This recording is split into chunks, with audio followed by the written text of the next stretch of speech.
Skyrim for Nintendo Switch has a file size of 14.3 GB, according to its European eShop listing spotted by Nintendo. Everything unverified by us. This is bigger than the 12 GB Special Edition footprint on PC, but smaller than the 20 GB required for PS4 and Xbox One.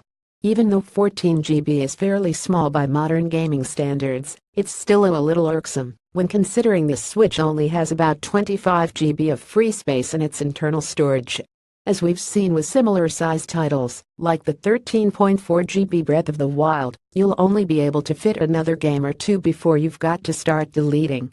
This is especially true considering we've yet to find out what Skyrim's save file size will be.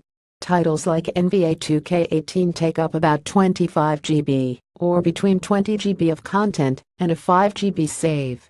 NBA 2K18 isn't the only case of storage woes either. Doom will offer its multiplayer mode as a separate download when it releases this fall.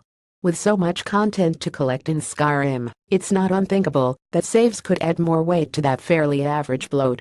This news arrives amidst growing concerns Nintendo Switch's 32 GB of internal memory isn't enough to support the scope of games its players want. While content growth often outstrips hardware launch storage needs in due time, it generally doesn't happen 6 months after a console's arrival. The PS4, that released in 2013, for example, just recently started to ditch its 500 GB default hard drive configurations in turn for 1 TB options. Even without that advancement, though, there's never been a PS4 or Xbox One game too big for the system itself.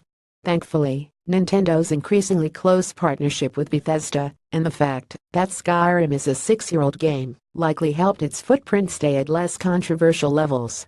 The fact that it's big, but not too big, also potentially tells us a bit about the game. As noted in our Hansen reports, the Switch version lies somewhere between the 2011 original and the 2016 remaster in terms of its presentation. The fact that it's bigger than its PC counterpart suggests there's less compression in play, and that should mean good news with regard to load times. The Elder Scrolls V Skyrim arrives on Nintendo Switch November 17. What do you think of Skyrim's Switch file size? Would you have preferred more internal storage for your Switch? Tell us in the comment section.